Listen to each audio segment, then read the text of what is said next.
Jemaat Tuhan, saya undang untuk bangkit berdiri. Kita mengangkat pujian, Bapakku datang menyembahmu di sini.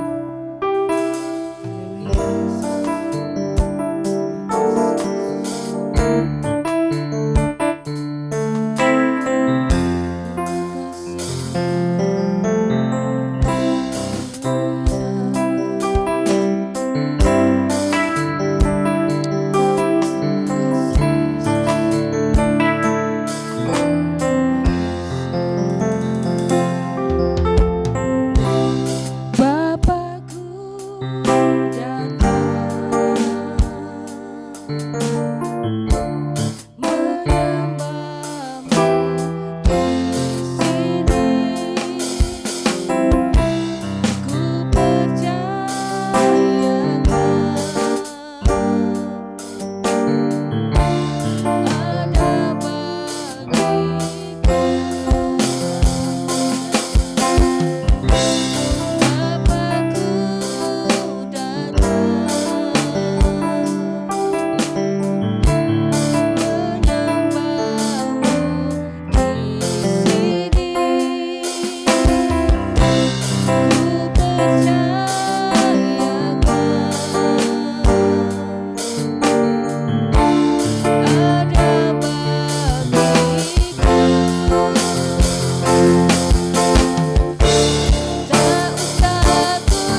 Terima kasih buat kesempatan pada malam hari ini Bapa. Kami boleh ada sebagaimana kami ada, ini semua karena kemurahan-Mu ya Bapa. Kami boleh tiba di tempat ini dengan tidak kekurangan satu apapun. Biarlah Bapa seberapa kami yang ada, kami mau memuji membesarkan nama-Mu Bapa, karena Engkau yang layak terima pujian ya Bapa, penyembahan ya Bapa. Engkau sungguh baik dalam kehidupan kami ya Bapa.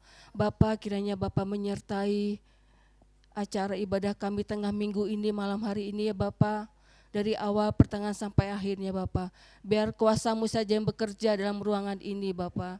Bila ada kuasa-kuasa kegelapan mengganggu jalannya ibadah kami pada malam hari ini Bapa, kami bersatu hati, kami patahkan, kami hancurkan, hanya di dalam nama Tuhan Yesus Kristus keluar dari ruangan ini. Juga Bapa, kami berdoa buat saudara kami yang lain, mungkin mereka ada di perjalanan, kiranya Bapa juga menyertai, menghantar mereka tiba di tempat ini dengan tidak kekurangan satu apapun. Terima kasih Bapa yang baik mengurapi setiap kami Bapa. Kami akan mulaikan ibadah kami pada malam hari ini dengan mengucap syukur, hanya di dalam nama Tuhan Yesus Kristus kami berdoa. Haleluya. Amin. Puji nama Tuhan. Kita tetap bangkit berdiri. Kita bersyukur kita boleh ada sebagaimana kita ada pada malam hari ini karena kebaikan Tuhan. Mari kita memuji Tuhan. Kita angkat pujian, datanglah ke bait-Nya dengan hati bersyukur. Dengan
bahasa surga.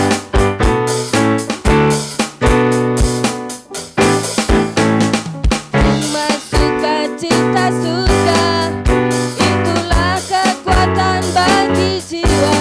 Ku dapat rasakan kasih-Nya di tengah badai yang bergelora. Sukacita surga, itulah kekuatan bagi jiwa. Ku dapat saksikan kuasa-Nya lakukan badai yang bergelora.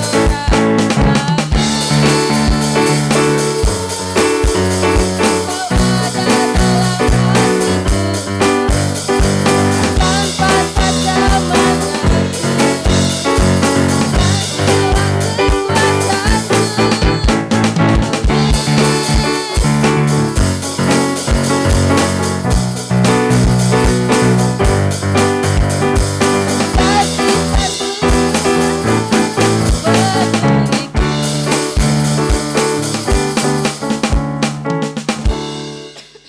puji nama Tuhan.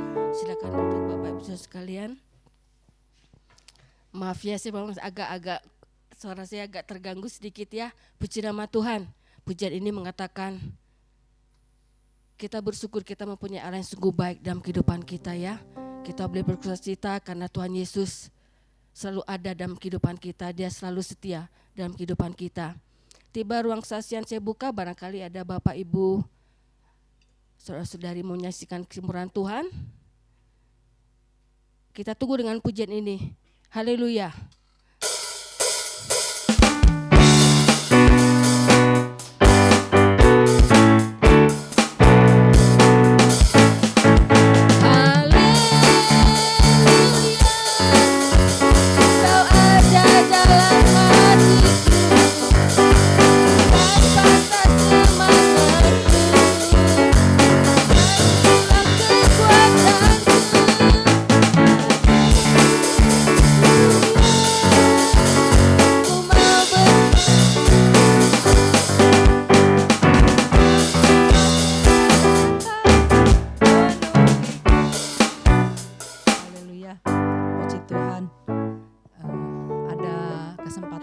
Bersaksi, jadi saya ingin bersaksi betapa Tuhan sudah begitu baik buat kami, buat keluarga kami.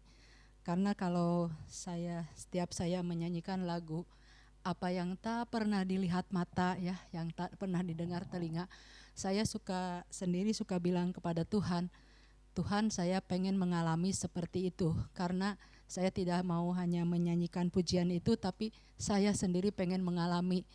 Karena selama ini yang kita pikirkan itu yang terjadi, yang kita itu yang Tuhan berikan. Tapi waktu waktu Pelik merencanakan merit di sana, itu memang tidak ada dalam pikiran kami ya. Waktu dia berangkat juga nggak ada untuk, maksudnya mau kita bisa ke sana untuk melaksanakan pernikahan anak kami. Nah, disitulah saya teringat akan kata-kata saya bahwa Tuhan itu menyediakan Tuhan apa yang kita tidak pernah pikirkan, dan saya minta memang kepada Tuhan apa yang tidak pernah saya pikirkan, Tuhan berikan itu kepada saya, karena saya pengen menikmati berkat Tuhan, menikmati keajaiban Tuhan. Yaitulah sehingga kami dapat melaksanakan semuanya dengan baik, dan juga kami semua sehat, diberikan sukacita, damai sejahtera, diberikan perjalanan pulang pergi dengan baik, tidak sesuatu kekurangan apapun. Itu sangat yang membuat kami bersukacita kepada Tuhan. Sampai teman saya katakan amazing gitu ya. Ya, itulah memang kebesaran Tuhan, karena waktu juga memang waktu pisah saya belum keluar, semua juga teman-teman mengatakan, kamu itu pasti keluar, kamu kan kuat doanya, kata mereka gitu ya. Jadi saya juga kadang malu sendiri ya, kenapa kita khawatir. Tetapi disitulah Tuhan nyatakan kebaikan, dan juga biarlah kita juga menjadi saksi buat teman-teman kita yang di sekitar kita ya, bahwa Tuhan itu melakukan pekerjaan-pekerjaan dengan ajaib. Karena kalau dipikirkan rasanya mustahil, tetapi di dalam Tuhan tidak ada yang mustahil. Dan kita semua juga sehat, itu juga berkat yang terindah yang Tuhan berikan kepada kita. Karena di situasi saat-saat sekarang ini kan ya, bisa saja terjadi sesuatu yang tidak kita inginkan, tapi kita terus berharap, berserah kepada Tuhan, dan Tuhan memberikan yang terbaik yang Tuhan sudah kerjakan dalam kehidupan keluarga kami, sehingga semuanya juga diberikan kesehatan, kekuatan, itu semua karena anugerah Tuhan. Itu saja yang menjadi kesaksian saya. Terima kasih juga tidak lepas semuanya itu atas doa-doa Bapak Ibu Saudara, Jemaat Kepas, doa Bapak Ibu Gembala. Kami percaya karena doa kita semua adalah doa yang kita panjatkan kepada Tuhan, itu yang menjadi kekuatan, dan biarlah kita juga terus mau berharap berdoa kepada Tuhan. Itu saja kesaksian saya. Terima kasih, Tuhan Yesus memberkati.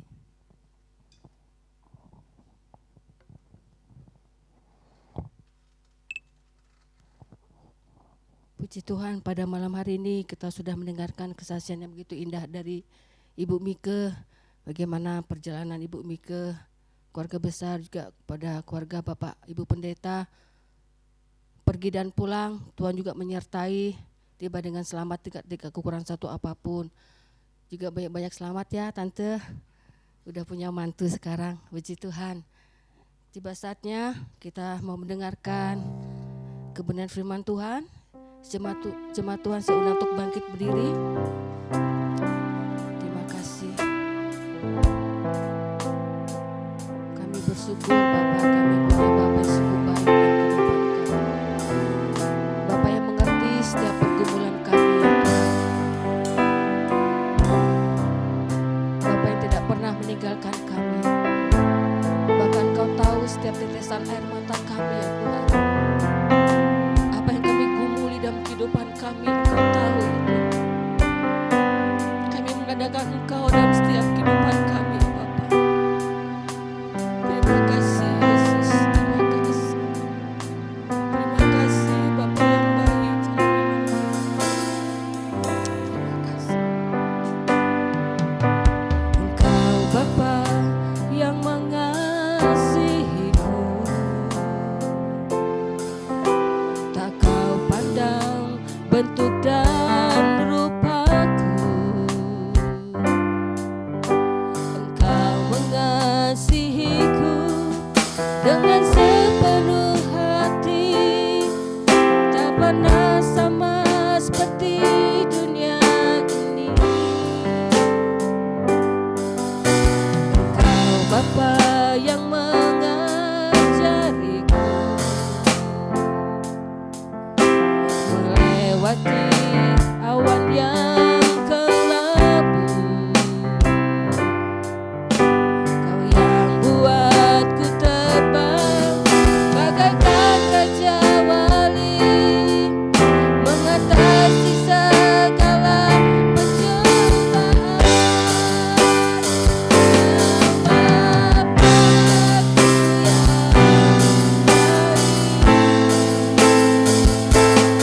Mengerti bahasa tetesan air mata, tak Kau biarkan ku berjalan sendirian.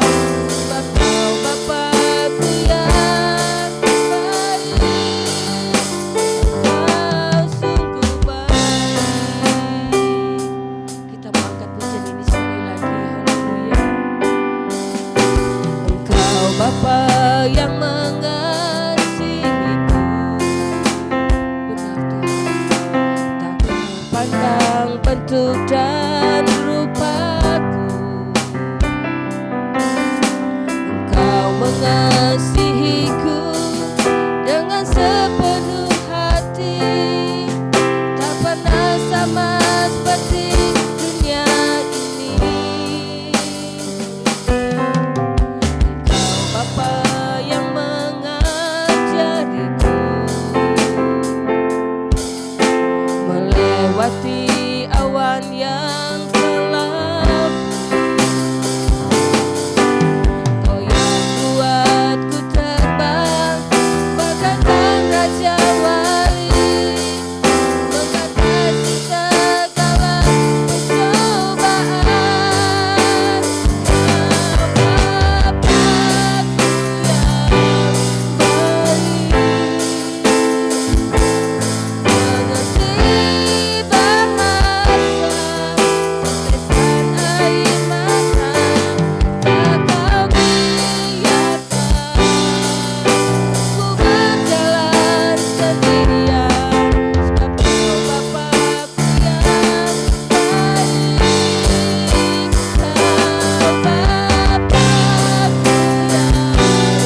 baik dalam kehidupan kami ya Bapa. Bapa yang memperhatikan hidup setiap kami. Engkau yang tahu setiap pergumulan kami ya Bapa. Kami kuat karena Engkau ada ya Bapa. Tanpa Engkau kami tidak mampu menjalani hari-hari kami ya Bapa. Pegang setiap langkah kehidupan kami ya Bapa, agar kami tidak salah melangkah dalam dunia ini ya Tuhan. Terima kasih Yesus, terima kasih Bapa. Haleluya, haleluya. Terima kasih Yesus, terima kasih, terima kasih Yesus. Haleluya. Dengan kasih Kristus nanti Ibu Mika yang akan berdoa buat firman Tuhan. Haleluya Yesus.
Memberkati Tuhan anakmu yang sudah melayani Tuhan, dan juga Tuhan kau menolong hamba-mu yang akan memberitakan firman Tuhan. Sembunyikan dia di belakang salibmu, pakai Tuhan dengan heran. Biarlah Tuhan Yesus kau memakai Tuhan hamba-mu, dan kau juga memberkati kami semua. Kami akan Tuhan sambut firman-mu. Hanya dalam nama Tuhan Yesus Kristus kami berdoa dan mengucap syukur. Haleluya. Amin.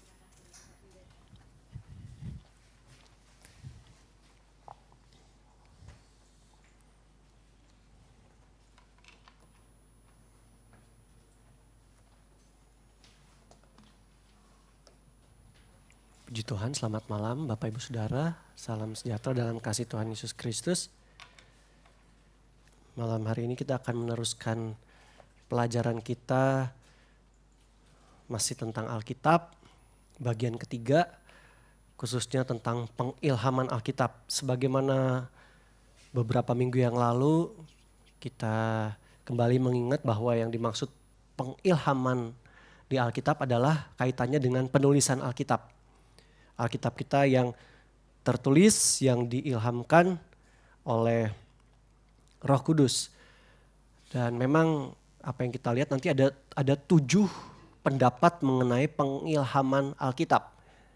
Memang sangat teoritis, ya saya berharap saudara senang belajar, khususnya secara pribadi saya berdoa jika ada, karena nanti ada ayat-ayat yang akan kita baca, ya biarlah kiranya ayat-ayat itu berbicara kepada kita secara pribadi. Memang kalau kita belajar Alkitab, Bapak Ibu, seperti tadi contoh yang disampaikan oleh Ibu Mika,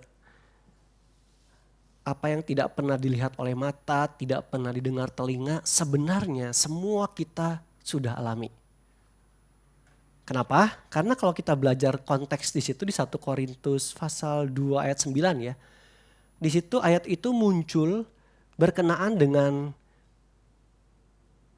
orang-orang bukan Yahudi atau orang-orang Yunani yang bisa masuk bilangan anggota yang diselamatkan oleh karena salib Kristus.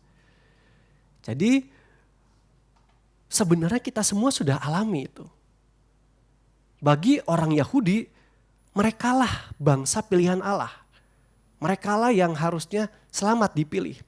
Tapi kenyataannya karena mereka menolak berita Injil, keselamatan itu mengalir kepada bangsa-bangsa lain. Walaupun memang kalaupun mereka tidak tolak, pasti Tuhan punya cara untuk membuka jalan supaya Injil itu juga dinikmati oleh bangsa-bangsa lain.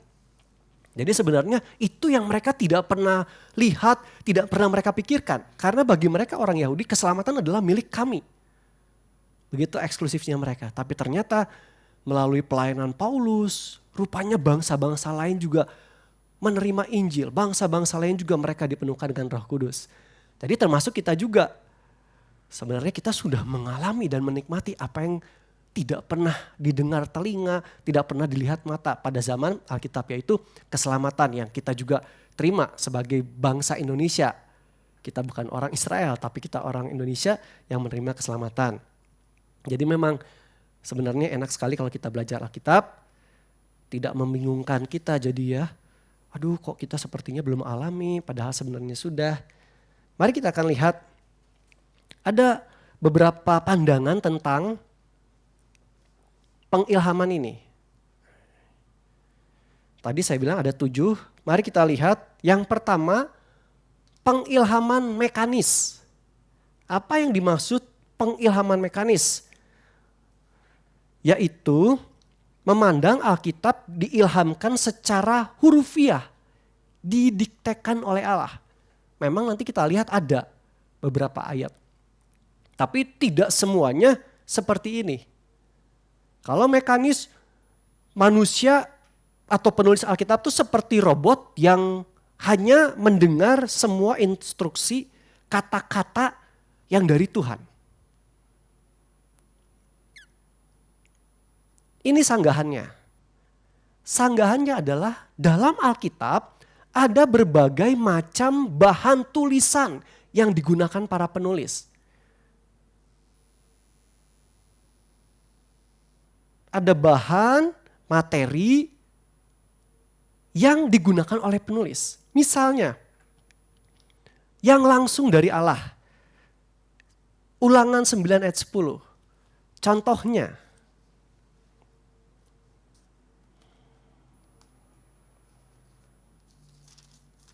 Ulangan 9 ayat 10.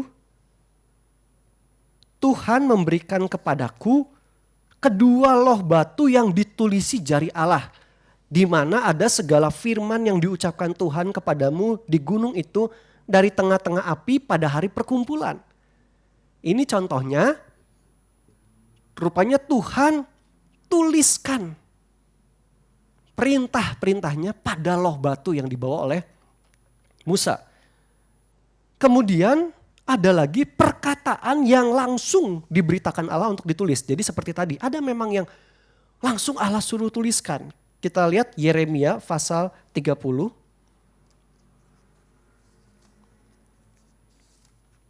Yeremia 30 ayat 1 dan 2. Firman yang datang dari Tuhan kepada Yeremia bunyinya, beginilah firman Tuhan Allah Israel, tuliskanlah segala perkataan yang telah kufirmankan kepadamu itu dalam suatu kitab. Jadi ini contohnya. Oh memang rupanya disampaikan oleh Tuhan untuk dituliskan pada sebuah kitab. Tadi apalagi secara langsung ditulis oleh jari Allah. Nah, nanti saudara jangan bingung di ayat lain yang tentang loh batu kok ditulisnya nanti Musa yang tuliskan. Jadi kemungkinan di situ ada 2 tahap karena memang Musa sempat melemparkan loh batu ketika patung anak lembu emas dibuat oleh orang Israel. Jadi ada kemungkinan yang pertamakah atau yang keduanya itu ditulis oleh Allah, lalu yang berikutnya atau kebalikannya ditulis oleh Musa atas perintah Allah. Jadi nanti jangan bingung dengan hal seperti itu. Ini juga kepada Yeremia langsung. Apa yang kufirmankan tulis dalam suatu kitab.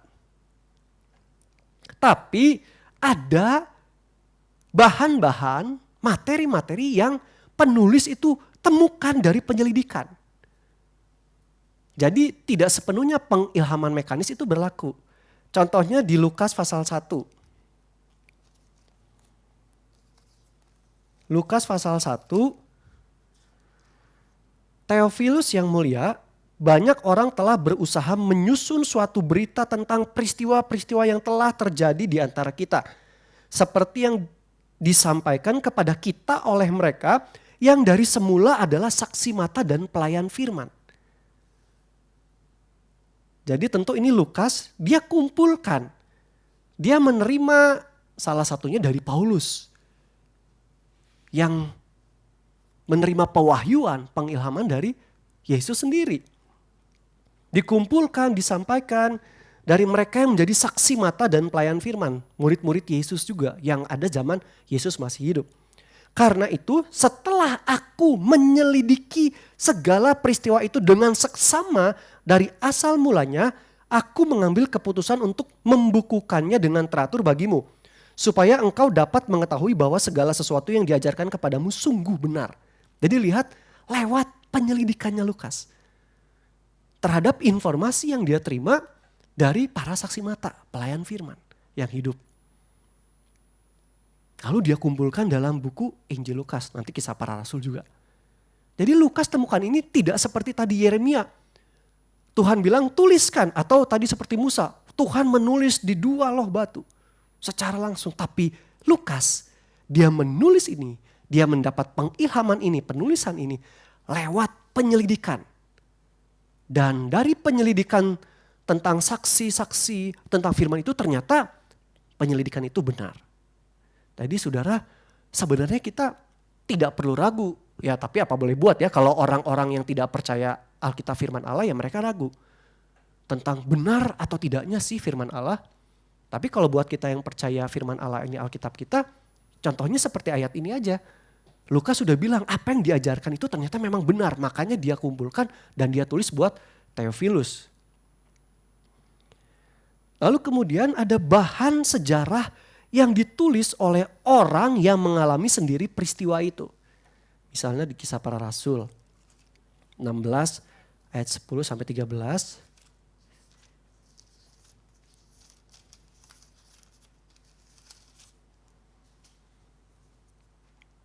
Setelah Paulus melihat penglihatan itu, segeralah kami mencari kesempatan untuk berangkat ke Makedonia.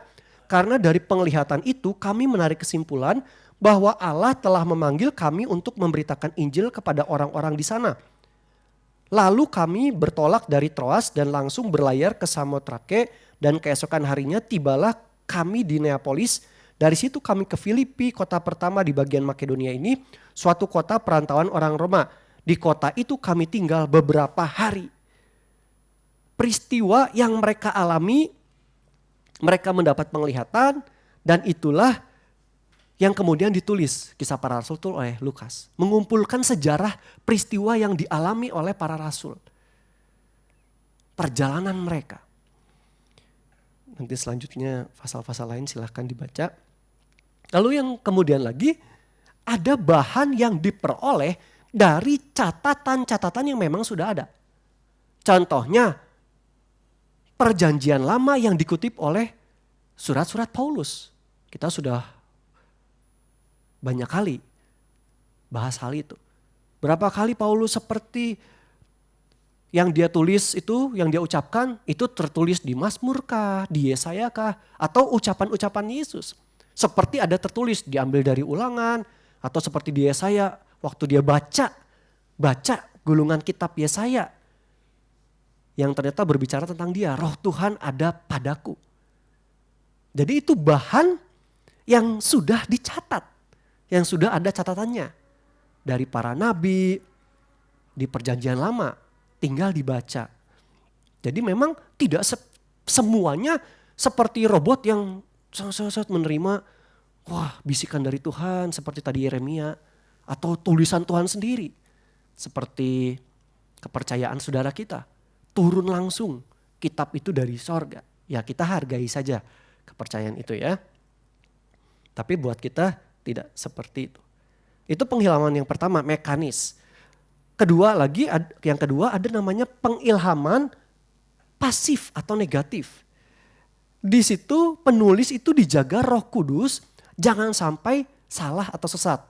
Ya ini hampir baik juga, hampir tepat. Tetapi yang tidak tepatnya adalah yang diilhami itu penulisnya. Penulis supaya tidak sesat, yang diilhami penulisnya. Sedangkan 2 Timotius 3 ayat 16 ini ayat yang banyak kali kita dapati, ini sanggahannya. Yang diilhami adalah tulisannya. 2 Timotius 3 ayat 16. Segala tulisan yang diilhamkan Allah memang bermanfaat untuk mengajar, untuk menyatakan kesalahan, untuk memperbaiki kelakuan dan untuk mendidik orang dalam kebenaran. Yang diilhamkan adalah tulisannya, bukan penulis. Makanya tadi ada penulis yang seperti Lukas, dia kumpulkan dari hasil penyelidikannya. Kalau Paulus dia terima suara dari Yesus, sempat. Tadi Yeremia juga. Tapi kenapa kok tetap ditulis apa yang disampaikan Lukas? Karena yang diilhamkan adalah tulisannya. Bukan si penulisnya. Tapi tulisannya. Itu pengilhaman pasif, negatif. Ini sanggahannya ya, bertentangan kalau penulisnya. Sedangkan di Alkitab yang diilhami adalah tulisannya. Kemudian sanggahan berikutnya, tidak semua yang dikatakan penulis Alkitab seumur hidupnya diwahyukan Allah dan tanpa salah. Sebab kalau kita lihat loh, kalau penulisnya atau yang ditulis kenapa bisa ada kesalahan? Maksudnya tidak diwahyukan oleh Allah untuk mereka tulis. Contohnya Matius 16, Petrus itu pernah berkata salah. Jadi tidak mungkin ini diwahyukan Allah lalu Petrus mengatakan yang salah. Yaitu di Matius 16 ayat 23. Waktu Yesus mau menderita, mau mati di salib, wah Petrus tidak setuju. Maka Yesus berpaling dan berkata kepada Petrus, "Enyahlah iblis, engkau suatu batu sandungan bagiku, sebab engkau bukan memikirkan apa yang dipikirkan Allah, melainkan apa yang dipikirkan manusia." Jadi ternyata ada ayat yang memang si Petrus ini dia mengutarakan apa yang dipikirkan manusia, bukan Allah. Bahkan ini strateginya iblis. Tapi kenapa kok dimasukin sih ke Alkitab? Ya karena itu Allah mengizinkan tulisannya itu yang diilhamkan atau yang dicatat. Kalau perkataannya Petrus jelas salah. Ini bukan dari Tuhan. Tapi dari iblis, dari pemikirannya manusia. Tapi dicatat di Alkitab untuk jadi pelajaran buat kita. Tulisan yang dicatat di Alkitab itulah yang dicatat. Yang merupakan pengilhaman dari Tuhan.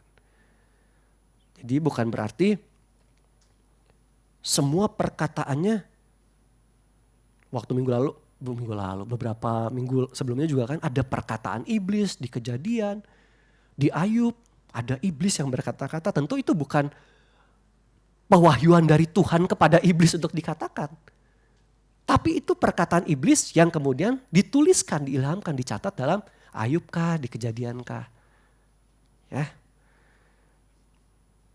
Atau perkataan-perkataan teman-teman Ayub juga yang sebenarnya tidak tepat untuk kehidupan Ayub. Tetapi tetap dicatat. Karena itu diilhamkan Allah untuk kita bisa mengerti. Namun tulisan yang tercantum dalam Alkitab pasti benar karena diilhamkan Allah. Begitu juga dengan penulis lainnya. Jadi walaupun perkataannya salah, perkataan Petrus salah, tapi ditulis itu justru pasti benar. Karena itu diilhamkan Allah. Pasti benarnya dari mana? Pasti benar waktu itu si Petrus dikuasai oleh iblis, dikuasai oleh pikiran manusia. Dia tidak mau Yesus menderita. Dan itu pasti benar. Apa yang dia sampaikan berasal dari pikirannya sendiri. Bukan dari Tuhan. Itu dari iblis. Dia mau menghalangi Yesus supaya tidak mati di kayu salib. Jadi pernyataan Petrus salah. Tapi Alkitab tuliskan, penulis Matius tuliskan. Dan tulisan itu yang di Alkitab itu benar. Benarnya di mana? Ya benar, tadi itu Petrus berkata-kata sesuai apa yang dia pikirkan.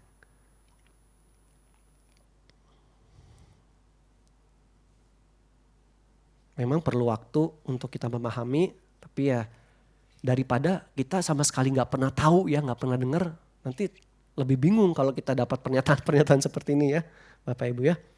Kemudian ketiga, pengilhaman dinamis. Apa yang dimaksud pengilhaman dinamis? Kalau makin dekat hubungan penulis dengan Kristus, maka makin dapat dipercaya tulisannya. Jadi ada berbagai tingkatan pengilhaman. Contoh, misalnya kitab Yesaya lebih diilhamkan daripada Tawarik.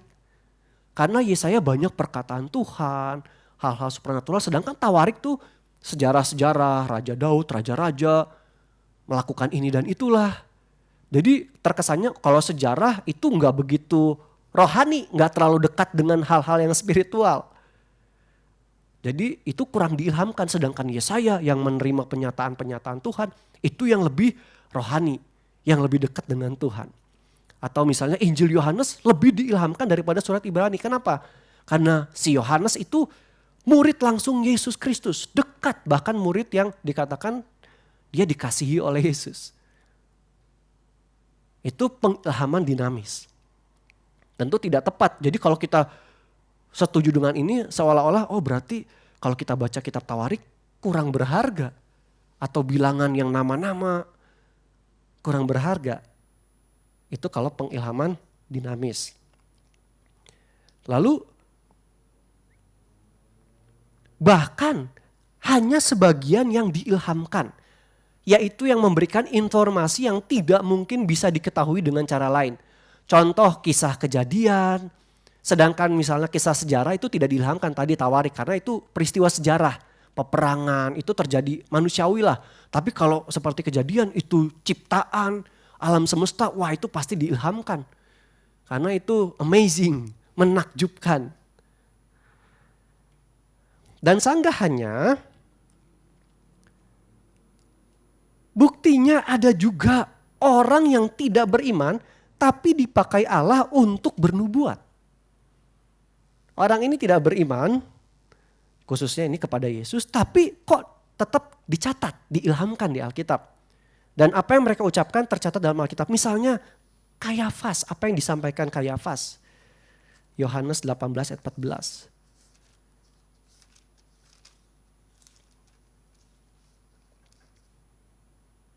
Dan Kayafaslah yang telah menasihatkan orang-orang Yahudi adalah lebih berguna jika satu orang mati untuk seluruh bangsa. Wah ini kan dia kan yang memang melawan, dia ingin Yesus mati. Tapi ternyata memang jadi nubuat juga karena pada akhirnya Yesus mati. Tapi apakah Kayafas ini orang yang percaya kepada Yesus? Enggak, menolak Yesus. Tapi tetap diilhamkan, dicatat oleh Alkitab. Dimasukkan dalam Alkitab. Yang keempat, pengilhaman alamiah, natural.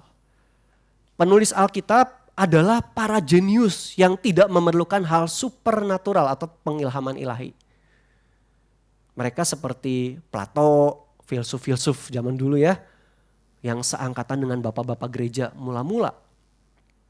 Plato, Sokrates, Plato yang seangkatannya Shakespeare udah lebih ke sini. Yang memang pintar dan menulis karena ilham alamiah.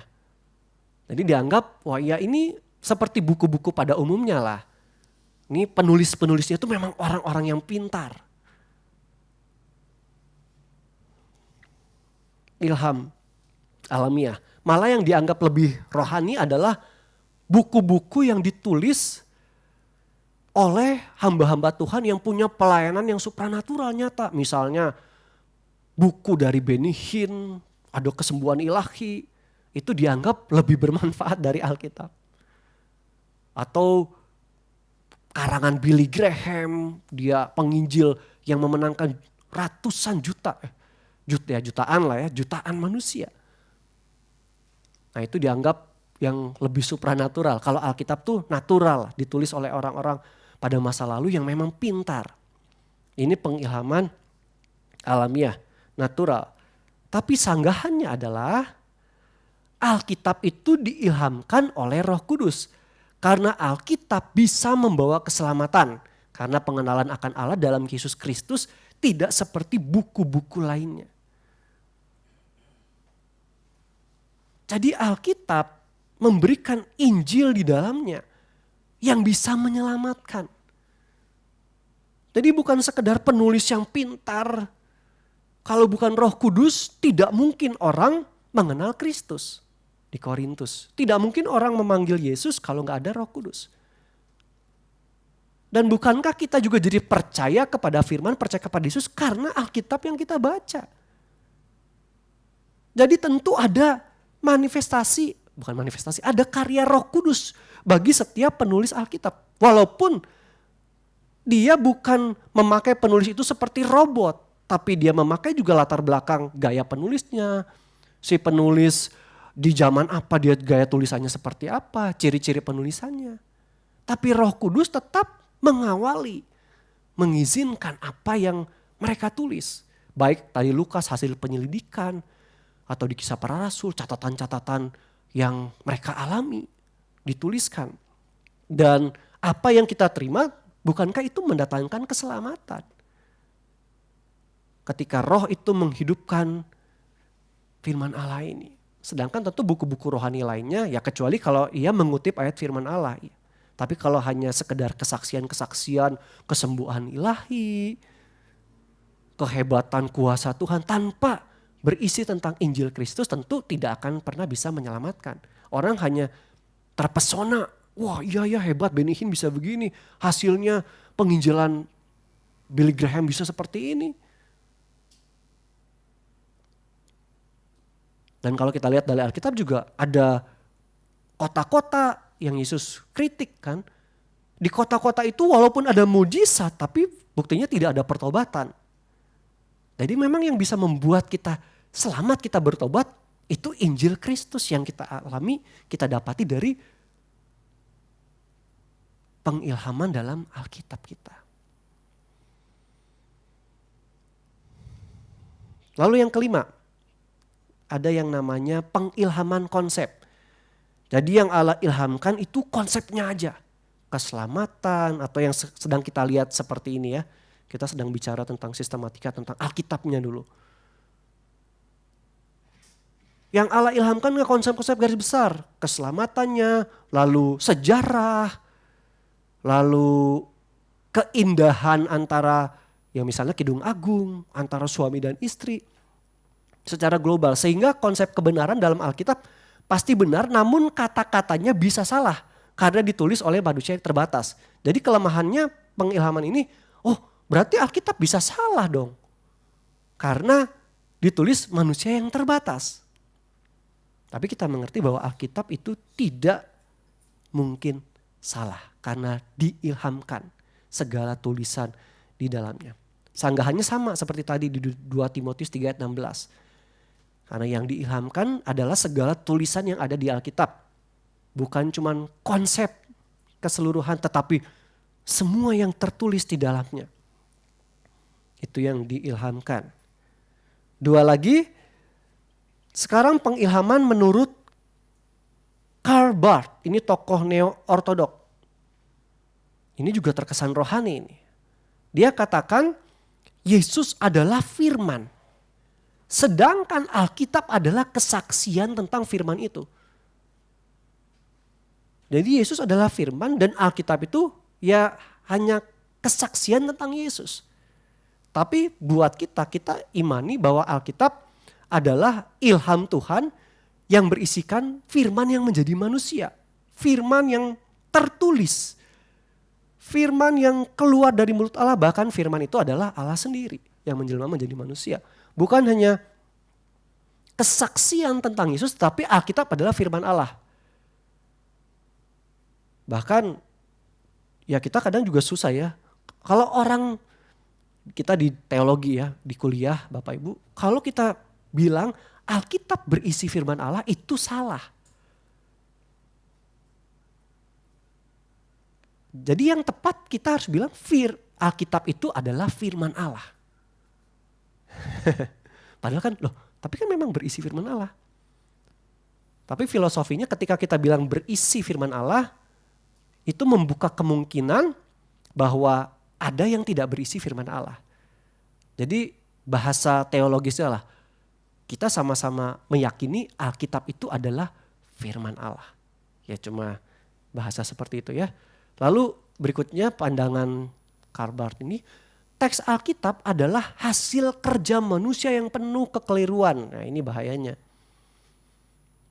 Karena manusianya tetap terbatas, jadi penuh kekeliruan. Tapi dapat menjadi firman Tuhan ketika menguasai hati kita. Atau ketika Allah berbicara kepada kita melalui halaman-halaman Allah. Halaman-halaman Alkitab maksudnya. Jadi memang katanya tulisannya bisa salah. Tapi kalau Tuhan kemudian bahasa kita Tuhan terangkan kepada kita. Itu kan yang sekarang kita terima. Kita menerima penerangan dari Tuhan. Nah ketika penerangan itu kita terima, baru kemudian tulisan di Alkitab itu jadi benar. Dan itu berbahaya. Kenapa? Sebab nanti kita akan beranggapan tafsiran kita itu adalah kebenaran. Seperti tadi contohnya. Misalnya di 1 Korintus itu, apa yang tak pernah dilihat oleh mata. Dan kita harus berhati-hati. Memang kesannya rohani. Oh, begitu diilhamkan, begitu berbicara kepada kita, menguasai hati kita, itu berarti jadi benar. Kalau enggak begitu, tidak benar. Tapi sanggahannya, Alkitab itu tidak mungkin salah. Alkitab tidak mungkin salah. Lagi pula Alkitab itu adalah firman Allah. Tadi ya, Alkitab adalah firman Allah. Apakah dia berbicara atau tidak? Apakah kita mengalami saat ini atau saat menerima firman kita dapat penerangan yang kita bisa simpulkan di pembacaan Alkitab kita, di grup kita. Atau bahkan saat kita tidak mendapat apa-apa. Kita gak merasa apa-apa nih. Seperti gak merasa Tuhan berbicara, tapi tetap Alkitab adalah firman Allah. Bukan kemudian, ini Tuhan tidak berbicara apa-apa, ini bukan firman Allah. Ya apalagi misalnya yang kita baca bagian-bagian sejarah atau tulisan-tulisan keturunan. Ini memperanakan ini memperanakan ini. Wah itu berarti bukan firman Allah. Tidak. Mau firman itu berbicara kepada kita rasa hidup atau tidak, dia tetap adalah firman Allah. Ya misalnya ilustrasinya TV lah saudara. TV itu mau dia lagi nyala atau mati tetap adalah TV. Tidak bisa dikatakan ini waktu dia mati nggak ada siaran, ini bukan TV atau ini TV yang salah. Nanti begitu nyala, nah ini TV yang benar. Kan tidak seperti itu. TV ya TV, mau dia nyala, mau dia mati dia TV. Alkitab juga gitu. Mau kita rasa berbicara kepada kita ataupun saat itu kita belum merasa Tuhan berbicara lewat firman Allah, lewat Alkitab, dia tetap Alkitab adalah firman Allah. Puji Tuhan. Yang terakhir, ya ini yang kita anut, yang benar, yaitu pengilhaman secara organis. Yaitu Tuhan memakai manusia sebagai alat pilihannya. Tuhan pakai para penulis Alkitab, dalam hal ini manusia yang bekerja, mau manusia yang menulis, kecuali tadi kasus khusus seperti tadi Musa, Allah sendiri tuliskan dengan jari Allah di loh batu. Tapi yang lain manusia yang tuliskan. Entah Yeremia disuruh ditulis langsung atau yang lain melalui penyelidikan seperti Lukas atau sejarah-sejarah. Manusia bekerja, manusia memilih kata-kata dan cara penguraiannya sendiri. Tapi semua yang ditulisnya sesuai dengan kehendak, maksud yang ingin disampaikan Allah. Jadi gitu cara Allah bekerja. Dia tidak membuat penulis itu seperti robot yang harus tunggu seperti Yeremia didiktekan oleh Allah. Tapi Tuhan memakai kebebasan para penulis manusia. Seperti Lukas, dia kumpulkan hasil penyelidikan itu. Tapi Tuhan kawal dengan Roh Kudus supaya semua yang ditulis itu memang ilham dari Allah. Tidak ada yang salah. Walaupun tadi perkataan si Petrus itu sebenarnya salah. Atau tadi Kayafas itu bukan orang yang beriman kepada Yesus. Tapi Allah memakai para penulis untuk tuliskan itu sebab itu pelajaran yang berharga untuk Injil atau untuk Alkitab. yang harus disampaikan kepada kita.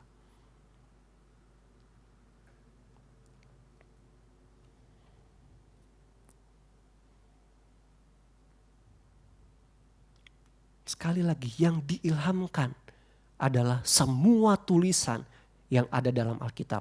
Plenary verbal inspiration. Bukan hanya konsepnya saja.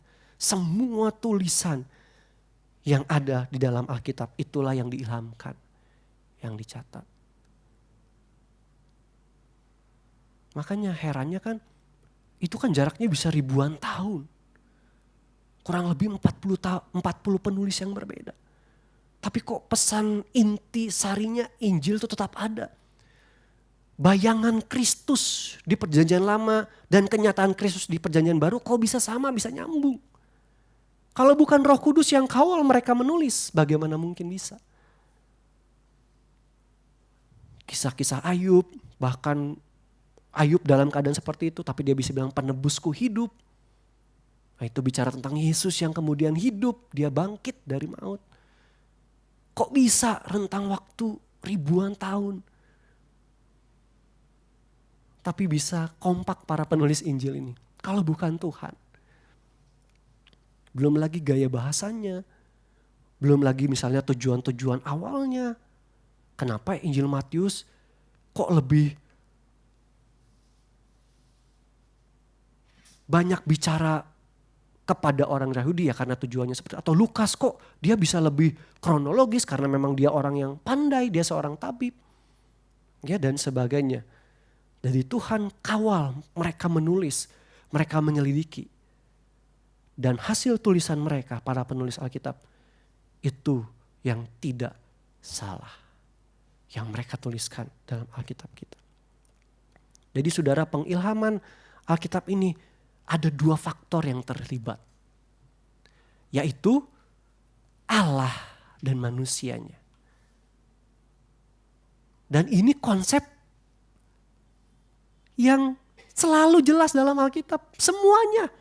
Mau soal keselamatan, Allah yang memilih, manusia bertanggung jawab percaya.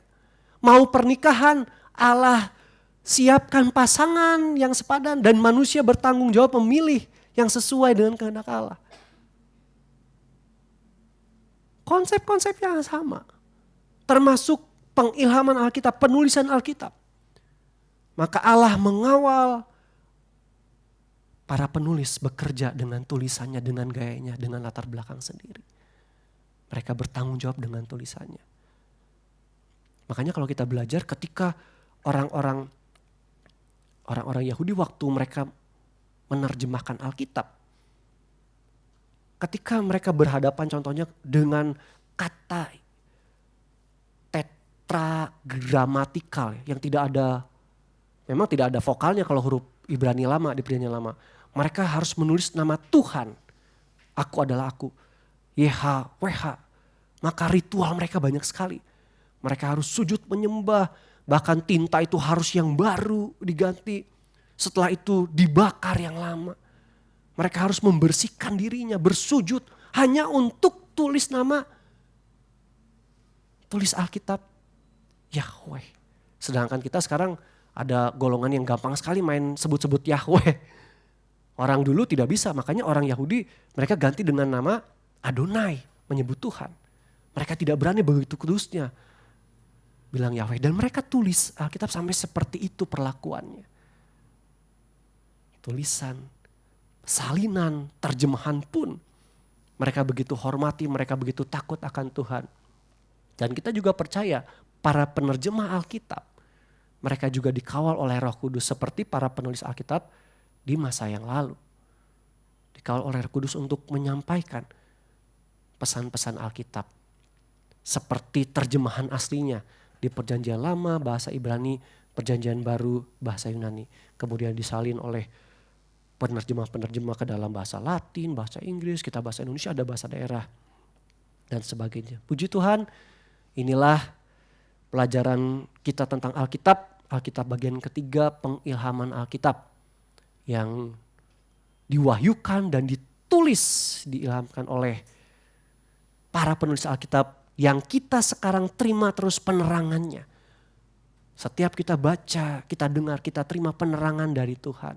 Kita mengerti tulisan-tulisan firman Tuhan ini. Puji Tuhan, mari kita berdiri, kita berdoa.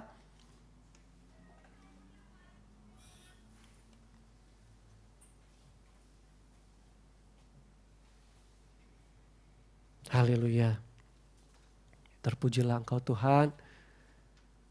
Bapa, kami datang kepadamu. Tuhan, inilah apa yang boleh kami pelajari malam hari ini. Dan kiranya melalui pelajaran ini kami semakin menyadari Tuhan betapa berartinya Alkitab. Karena Alkitab ini adalah firman Allah yang sudah Engkau wahyukan, Engkau ilhamkan untuk kami terima penerangan-penerangan, kami hidup dari firman-Mu. Dan sungguh Tuhan, firman-Mu itu telah digenapi dan sedang digenapi dan akan digenapi. Para penulis Alkitab sudah membuktikannya, kami sudah melihatnya Tuhan terbukti. Dan bahkan dalam pengalaman hidup kami juga, kami sudah membuktikannya. Betapa firman ini sungguh nyata dalam kehidupan kami. Dan kami akan terus oleh kemurahan Tuhan, kami akan tetap membuktikan, menyaksikan bagaimana sungguh Engkau hadir, Engkau menjamah kami lewat firman Allah, lewat Alkitab yang kami baca, kami dengar. Terima kasih Tuhan, biar kami terus berdiri teguh, berpegang pada kebenaran, pada firman Allah, kepada Injil-Mu ini Tuhan. Dan tolong kami semua, anak-anak-Mu jemaat GPD Kefas, kami semakin senang Tuhan untuk kami membaca firman Allah. Meskipun kadang kami belum mengerti, tapi kami percaya ada Roh Kudus yang memberikan kami penerangan. Roh Kudus tetap mengingatkan kami dan Engkau Roh Kudus akan menuntun kami kepada seluruh kebenaran sampai kami sempurna seperti Kristus. Terima kasih, berbicara terus dalam kehidupan kami semua jemaat Tuhan. Kami akan memberikan persembahan. Tuhan juga menggerakkan hati kami untuk memberikan korban persembahan ini. Dalam nama Tuhan Yesus Kristus, haleluya, amin. Ibu Lisa.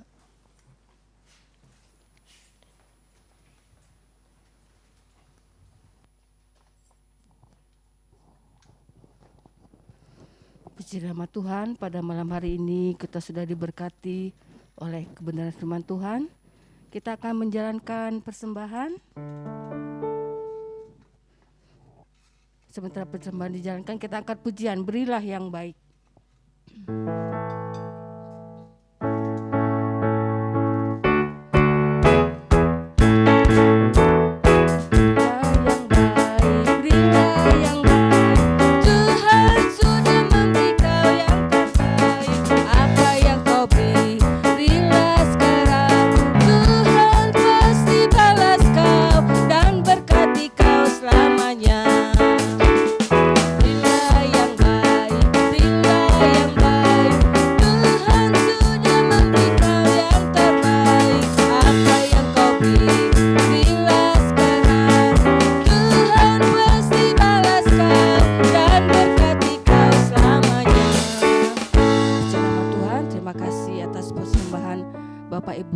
Saudara sekalian, Tuhan Yesus memberkati. Saya serahkan kepada Bapak Pendeta.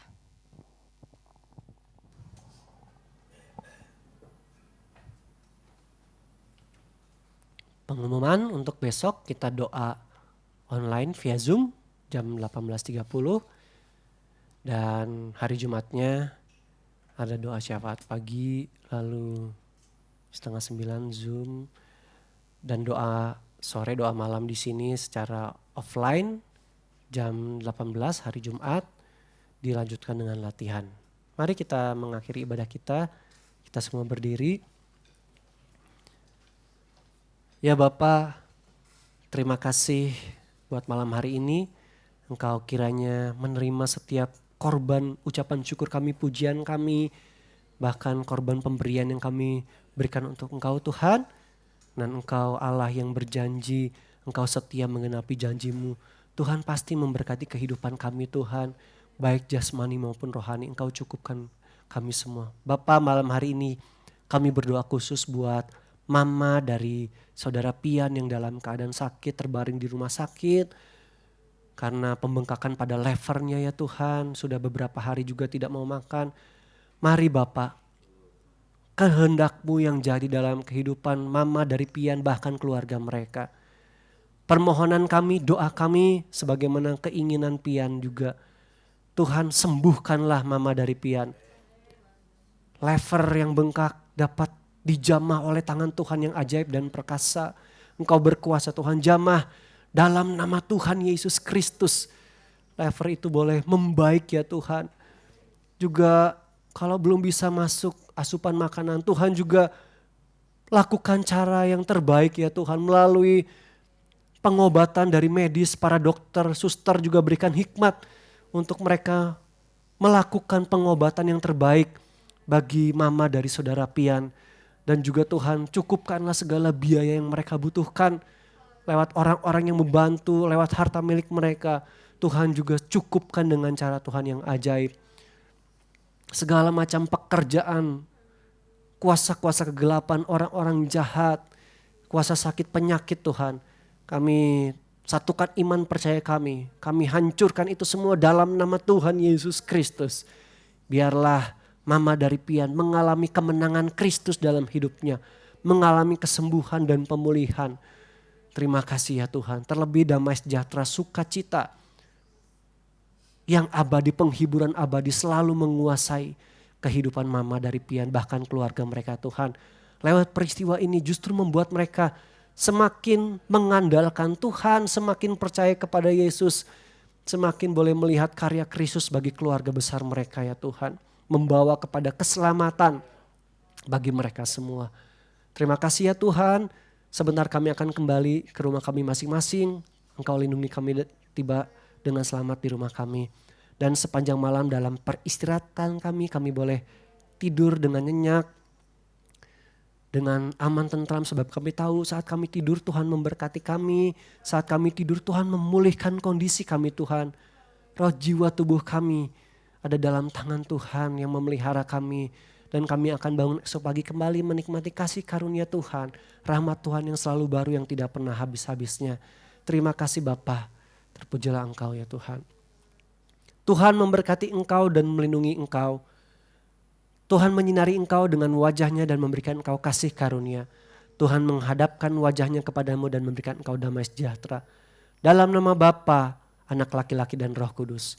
Di dalam nama Tuhan Yesus Kristus. Haleluya. Semua kita yang percaya berkata, amin. Selamat malam. Tuhan berkati kita semua.